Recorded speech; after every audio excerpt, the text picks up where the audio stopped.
Assalamualaikum warahmatullahi wabarakatuh. Perkenalkan, nama saya Nadi Anissa dengan NIM 2105390.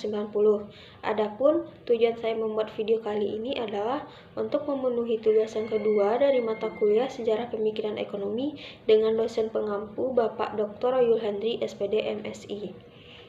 Dalam video yang saya buat ini adalah mengenai kritikan Keynes, salah seorang tokoh pemikir ekonomi, terhadap teori yang digagas oleh Jean-Baptiste Say, salah seorang tokoh dari pemikir ekonomi klasik. Jean-Baptiste Say adalah salah seorang tokoh pemikir ekonomi klasik yang berasal dari Prancis. Jean-Baptiste Say ini sangat memuja-muja pemikiran ekonomi dari Adam Smith. Hasil kerja dari Jean-Baptiste Say ini dirangkum dalam bukunya yang berjudul Trade di Ekonomi Politik pada tahun 1930. Say ada mengemukakan gagasannya di dalam hukum Say atau Say's Law. Say berpendapat bahwa setiap penawaran akan menciptakan permintaannya sendiri. Asumsi tersebut didasarkan pada nilai produksi selalu sama dengan nilai pendapatan. Artinya, setiap ada produksi akan ada nilai pendapatan yang besarnya persis sama dengan nilai produksi tersebut. Dalam hukum Say tersebut, Say menganggap bahwa setiap ada peningkatan produksi akan ada peningkatan pendapatan. Nah, dari peningkatan pendapatan ini akan menciptakan peningkatan permintaan. Dengan demikian, ekonomi yang menganut pasar persaingan sempurna, tidak ada yang namanya kelebihan penawaran. Kalaupun ada, itu hanya bersifat sementara dan akan ditangani di pasar lewat tangan tak terlihat atau yang disebut yang dikenal dengan istilah invisible hand.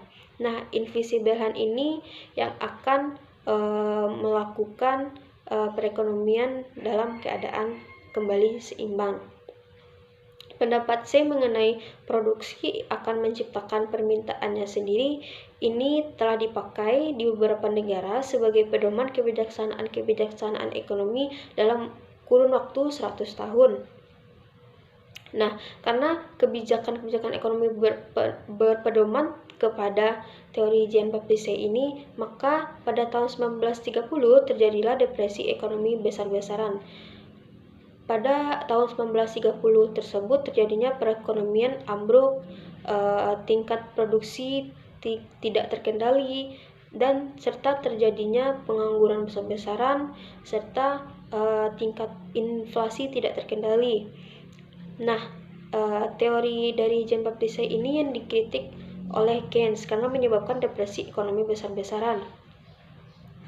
Dari peristiwa depresi ekonomi besar-besaran pada tahun 1930, maka datanglah salah seorang tokoh ekonomi yang menjadi sangat berpengaruh, yaitu J.M. Keynes. Dalam buku Keynes yang berjudul The General of Theory, Keynes menganggap bahwa teori ekonomi klasik ini memiliki banyak kelemahan, untuk itu perlu diperbaiki dan disempurnakan. Mengenai teori Jean-Baptiste Say, yaitu produksi atau penawaran akan menciptakan permintaannya sendiri, Keynes sangat mengkritik atau membantah pernyataan tersebut. Menurut Keynes, dalam kenyataannya nilai permintaan lebih kecil dari penawaran. Alasannya adalah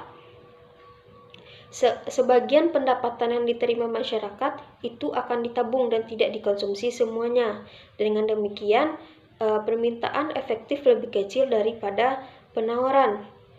Sebagai akibatnya, tetap saja nilai permintaan lebih kecil dari penawaran. Itulah yang terjadi pada tahun 1930. Pada tahun tersebut, perusahaan berproduksi tanpa terkendali, akhirnya stok menumpuk. Karena itu, sebagian perusahaan mengurangi produksi dan sebagian perusahaan ada yang mengurangi produksi dengan cara rasionalisasi, yaitu dengan cara mengurangi pekerja. Dengan adanya pengurangan tenaga kerja ini membuat banyak orang menganggur atau pengangguran. Nah, pengangguran jelaslah tidak memiliki pendapatan. Sebagai akibatnya nilai pendapatan di masyarakat menjadi turun, dan penurunan nilai pendapatan ini akibatnya menjadi turunnya daya beli masyarakat, sehingga barang-barang yang diproduksi oleh perusahaan menjadi tidak laku dan menyebabkan kegiatan produksi terhambat. Nah, itulah alasannya Keynes mengkritik dari teori hukum Say yang digagas oleh Jean-Baptiste Say tersebut, karena dari teori Jean-Baptiste Say tersebut menimbulkan terjadinya depresi ekonomi besar-besaran pada tahun 1930.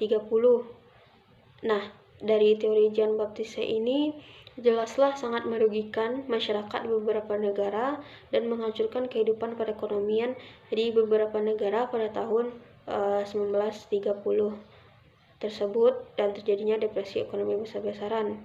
Itulah mengapa Keynes mengkritik dari Jean-Baptiste Say, karena merugikan kehidupan perekonomian di beberapa negara. Sekian dari penyampaian saya mengenai kritikan Keynes terhadap teori hukum Say yang digagas oleh Jean-Baptiste Say. Semoga apa yang saya jelaskan dalam beberapa menit ini dapat dipahami dengan baik dan dapat diterima dengan baik, dan bisa bertambah ilmunya bagi teman-teman semua. Kalau ada kata-kata yang salah dalam penjelasan saya kali ini, mohon dimaafkan. Assalamualaikum warahmatullahi wabarakatuh.